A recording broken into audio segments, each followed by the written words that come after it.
Stewart Mandel, theathletic.com, had a mailbag. It was loaded today. Stewart, thanks for your time with Craig and Paul and David Smoke. I just read your last question, or somebody said, why are you doing a college football mailbag in February? And you said, because you are reading a college football mailbag in February. It's a 12-month-a-year sport now, isn't it? I mean, the real answer is I like to get my paycheck. And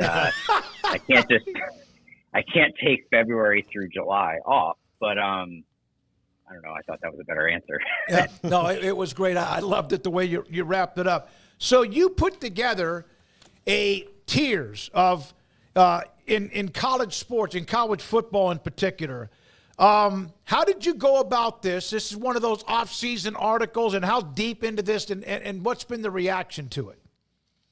It was a unique question. I really liked it from a reader. Not so much rank the programs, rank them in terms of expectation level in this new 12-team playoff, where some programs, and it's pretty obvious who, Alabama, Ohio State, Georgia, their fans are expecting them to contend for a national title every year. But obviously it's not realistic for everybody. And so as we get into this new era, what's your reasonable expectation for your school? Do you expect to go to the playoff every year, every few years, once in a decade, once in a lifetime, as the bottom tier was? It was an interesting thought exercise. So, Stewart, we haven't had you on since before the playoff. How would you grade year one? Oh, great question. Like a B+. I mean, I think for the most part, it achieved what it was designed to do. For so many years, fans complained that the 14 playoff had grown stale because you really had a small handful of programs dominate it. And so to have Indiana and SMU, Arizona State kind of get their moment in the sun, I thought was really cool. Obviously, it's two, blue bloods that ended up in the championship. That's not surprising. I think the only downer was that and I had this concern going into it, is it dragged on so long into January that I kind of felt the momentum sap a little bit after, once we got into the later rounds, and the TV rating reflected that. It was surprisingly low. Stewart, do you think we're going to continue talking about Arizona State, not on they win the Big 12 and are in the playoff every year level, but do you think they're a bigger part of the conversation moving forward than they've been for, the majority of most people watching college football's lifetimes? Yeah, I mean, they've definitely got the pieces in place to continue it under Kenny Dillingham. They lose now the heart and soul of the team, obviously, in Cam Scadaboo, but they bring almost everybody back, including Sam Levitt. I think the interesting thing about the new Big 12 is that there is no alpha. There's so many programs that have a chance in a given year to be that team that wins and goes to the playoff. And so is it realistic that ASU is going to do that every year? No, because there's too many other good programs in that conference. I'm interested to see how it evolves, right? Will we see, whether it's ASU, whether it's TCU, Baylor, whoever, is going to be like the team that wins 10 games every year? Or is it going to swing wildly from year to year, basically based on, first and foremost, who you draw on your schedule in a given year? Of the teams in the Big 12, going back to your tiers of expectations in college football, the teams you have, which is tier number 3, is you have TCU, Utah, from the Big 12. And then I don't know where Arizona State might be in this. I didn't see if they were higher or not. But in the Big 12, would you think most programs be happy if they made the college football playoff about every 5 to 8 years? Would that be enough? That tier that you just said, I had, he said every 5-ish years. I changed it to every 3 to 5 years. Mm-hmm. And those two stood out to me because they have, for so long, going back to the Mountain West, had these teams that played in the Rose Bowl and played in the for the Fiesta Bowl, and had TCU went to the national championship game a couple of years ago. So I think of all those programs, they would probably be, I guess, the ones that would be most disappointed if they went more than 5 years without making the playoffs. But I don't know that there's all that much difference. I don't know that there's many programs in the Big 12 that would be happy to just go once every 20 years. These are all programs that have had the only one that frankly hadn't had recent success was Colorado until last year, right? So now even they have hope that they could be a contender. Yeah, it's going to be fun to watch. But I would say, like, for example, I'm a lifelong Nebraska fan, and I also know what is realistic. Hell, they barely made it to a bowl game and had to win a game down the stretch to do it. But every 10 years, it's crazy to think that way, but I would not be happy, but I would take it based on how much of a drought they've been in now for about a decade and a half. Protect your online privacy with NordVPN. Browse securely, access content from anywhere, and keep your data safe with military-grade encryption. Whether at home or on the go, NordVPN ensures your digital freedom. Stay secure. Download NordVPN today at nordvpn.com. That's NORDVPN.com. Yeah, I mean, given the last, I would say, 20 years at this point of Nebraska football, there's been really no indication. I mean, I think most Nebraska fans have accepted that the 90s is not going to come back. So then what's the new reality? And I think ideally, if you're a Nebraska fan, that new reality should be, why aren't we – there's no reason why Nebraska shouldn't be able to do what Wisconsin's done, what Iowa does, like these programs that are consistently good and rise up every so often and have like the Iowa Rose Bowl season, or Wisconsin certainly, come close to the playing for a national title and playoff. But it just hasn't been any sign recently that they can do that.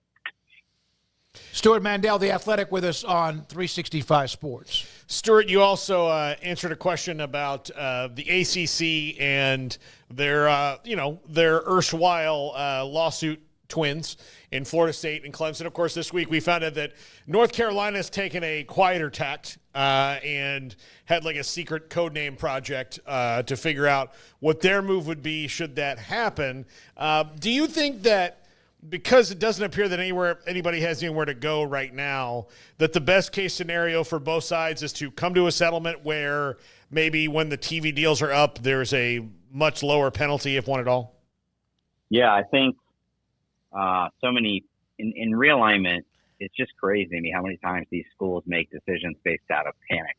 And I think after the Pac-12 shakeup, a lot of ACC schools said, well, that could happen to us. We could be on the wrong end of that. And so they go out and hire lawyers like UNC did and whatnot. But FSU and Clemson took it to an extreme. And it just, as we get a little more removed, I think it's been more than a year now since they filed those lawsuits, where are they going to go? It's pretty obvious there's no exit. There's been no indication they get out of the grant of rights, much less go somewhere else. And so I think we are heading toward a moment here pretty soon where there's some sort of settlement, or maybe they all just agree to withdraw their lawsuits. I don't know. And the win, I guess, in the end for FSU and Clemson would be if they do achieve what they asked for originally and get more uneven revenue distribution going toward them. Stewart, what did you think of Ohio State's hire of Matt Patricia to replace Jim Knowles? Honestly, that was a weird one. And, yeah, I mean, now I will say we have seen in the last few years an influx of, or I would say college teams hiring NFL defensive coordinators. Like that's the Michigan, succession plan recently. Washington's doing it, and so on. And obviously UNC is doing it to a high degree, and it's working. I mean, a lot of these guys come in and they're very successful.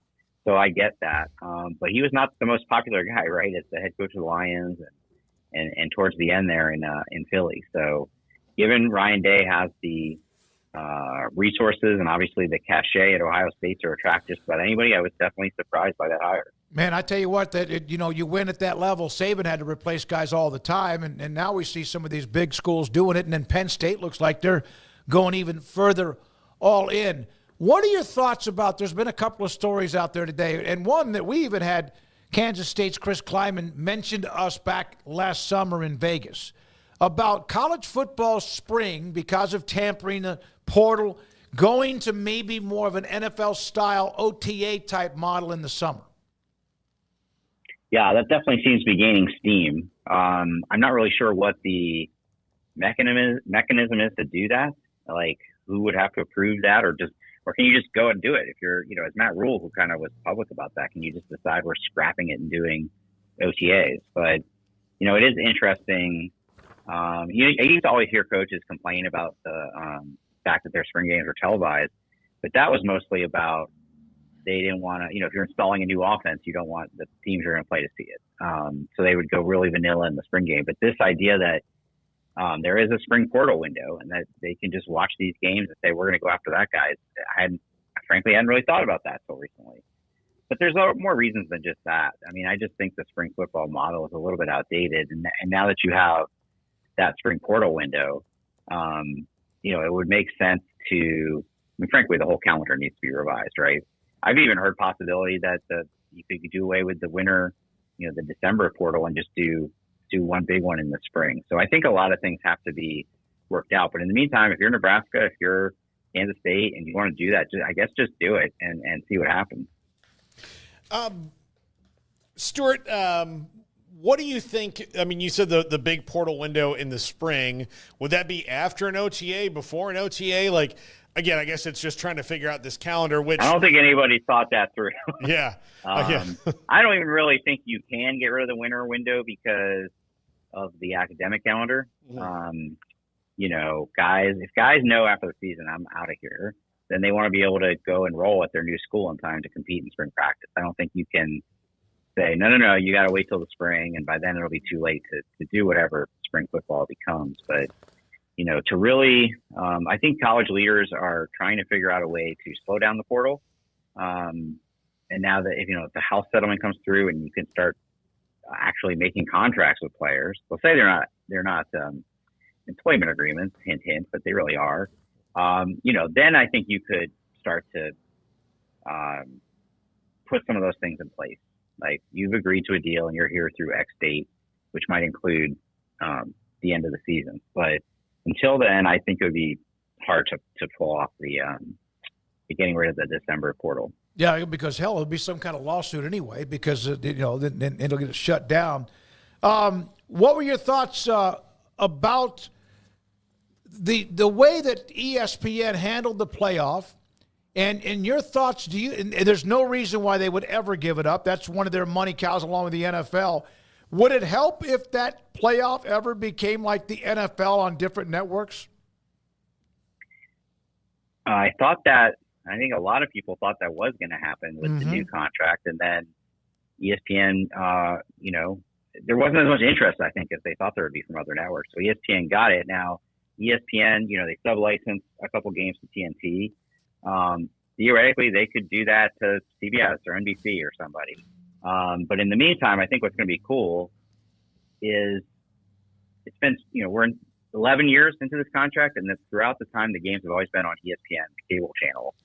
And it was just bad timing that they did that deal, and then cable kind of fell apart. So starting in 26, I think they'll start putting a lot of those games on ABC. Yeah. And that'll obviously get a lot more reach. And, I think that will help, even if it's not the original. I think Kevin Warren type vision was that the playoff would be a lot like his conference's new deal, where you have 3 different networks, like the NFL, like you said. Stewart, it's great to have you. We appreciate it when we can get you on, and you know what we think about The Athletic with what Bruce does, and we have Sam Kahn on a lot. In fact, he was on earlier today. We appreciate not a partnership, but the fact we have a great relationship with what you guys do. Keep it up. Yeah, we really appreciate the support. Thank you. Thank you. Stewart Mandel, theathletic.com, with us on 365 Sports. And